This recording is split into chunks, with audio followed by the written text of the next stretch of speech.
Halo everyone, perkenalkan saya Putra Kriani dari Program Studi Teknologi Laboratorium Medik D4 Universitas Muhammadiyah Purwokerto. Di sini saya akan mengenalkan salah satu virus yang ada di dunia, yaitu apa? Yap, Human Thilopotropic Virus. Kedengarannya masih belum familiar ya. Maka dari itu, di sini kita belajar sedikit apa itu Human Thilopotropic Virus. Human Thilopotropic Virus atau bisa dikenal sebagai Human T-cell Leukemia Virus atau bisa disingkat HTLV, merupakan retrovirus tipe Delta manusia pertama yang ditemukan dan diisolasi. Selama bertahun-tahun, subtipe virus yang lainnya akhirnya bisa ditemukan. Adapun klasifikasi HTLV, yaitu HTLV tipe 1, HTLV tipe 2, HTLV tipe 3, HTLV tipe 4, BILV, dan STLV. Apa sih perbedaannya? HTLV tipe 1 dan STLV penyebabnya adanya induksi neoplasma pada sel T. Yang HTLV tipe 2 adanya infeksi terkait dengan limfosit yang lebih tinggi dan jumlah trombosit, meskipun belum dikaitkan dengan onkogenesis. HTLV tipe 3 dan HTLV tipe 4 belum secara jelas dikaitkan dengan apapun penyakit pada hematologis. Nah, yang terakhir, BLV yang disebabkan adanya penyakit neoplastik sel B pada sapi dan domba. Kemudian, adapun morfologi pada HTLV itu sendiri, yaitu virus yang diselimuti dengan diameter sekitar 80-100 nanomikron. Virion HTLV mengandung dua untai RNA genom yang terikat secara kovalen, dikomplekskan dengan enzim virus reverse transcriptase, integrase, dan protease serta protein kapsid. Pada bagian luar, virion terdiri dari protein matriks terkait membran dan lapisan lipid berpotongan dengan protein amplop.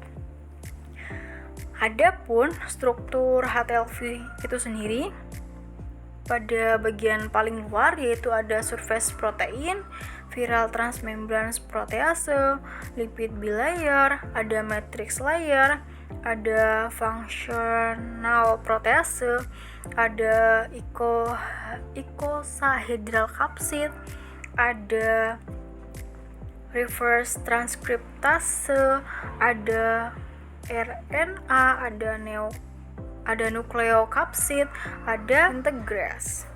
Kemudian ada gejala HTLV itu sendiri, yaitu awal mula untuk HTLV tipe 2, 3, 4, dan seterusnya itu memang tanpa adanya gejala sama sekali ataupun tidak ada indikasi secara fisik yang signifikan. Maka dari itu, pada gejala HTLV itu sendiri secara fisik itu sudah termasuk fase akut atau HTLV tipe 1, yaitu ada limfadenopati umum, lesi kulit, kelemahan tungkai bawah, hepatosplenomegali, infeksi oportunistik, hiperkalsemia paraneoplastik. Kemudian ada penyakit yang ditimbulkan oleh HTLV itu sendiri, yaitu disfungsi otonom. Contohnya seperti penyakit hipotensi ortostatik dan hiperhidrosis atau hipohidrosis dapat secara signifikan mempengaruhi kualitas hidup pasien. Disfungsi kandung kemih adalah fitur awal yang diakui. Kemudian ada penyakit neurologis, contohnya seperti meningitis subakut, encephalitis, sindrom sklerosis lateral amiotrofik, dan sindrom konus medularis. Penyakit pada dermatologis, contohnya seperti penyakit dermatitis infektif. Kemudian ada penyakit oftalmologis, contohnya seperti penyakit uveitis. Kemudian penyakit reumatologi, contohnya seperti penyakit autoimun. Dan yang terakhir, pada paru, contohnya seperti penyakit bronchiolar dan bronkiektasis. Topik selanjutnya yaitu diagnosis laboratorium. Sebagian besar tes screening menggunakan immunoassay yang mengandalkan deteksi antibodi anti-HTLV1. Tes konfirmasi yang umum digunakan mendeteksi respons antibodi terhadap antigen HTLV tertentu. Jenis tes termasuk Western blot, radioimmunoprecipitation assay atau RIA, dan line immunoassay. Namun, tes Western blot terbukti memberikan hasil yang tidak dapat diandalkan. Beberapa penelitian telah mengusulkan beralih dari penggunaan Western blot untuk konfirmasi dalam pengujian rutin menjadi penggunaan line immunoassay atau tes NAT, nukleotida asam. Yang terakhir, yaitu ada sumber penularan. Ditularkan melalui terutama kontak langsung, yaitu cairan tubuh yang mengandung sel, termasuk darah, ASI, dan air mani. Penularan melalui kontak langsung juga memungkinkan meskipun biasanya virus berada dalam bentuk intraseluler. Ibu dapat menularkan virus kepada anak melalui menyusui, dan ada bukti terbatas tentang penularan sebelum atau selama kelahiran.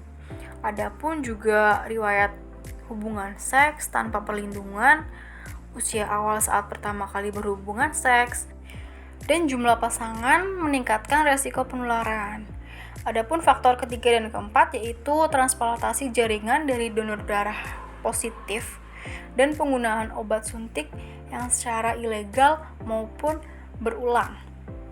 Nah, sumber referensi dari materi yang sudah kita pelajari ataupun kita dapat berasal dari Brian Elizabeth dan Tadi Prasana tahun 2023 yang dari artikel NCBI. Lalu ada IRC Working Group pada tahun 1996 dan IRC Working Group tahun 2012 yang berasal dari artikel NCBI. Terima kasih sudah mendengarkan sampai akhir dan mau belajar bersama dan menambah wawasan. Sekian dan terima kasih.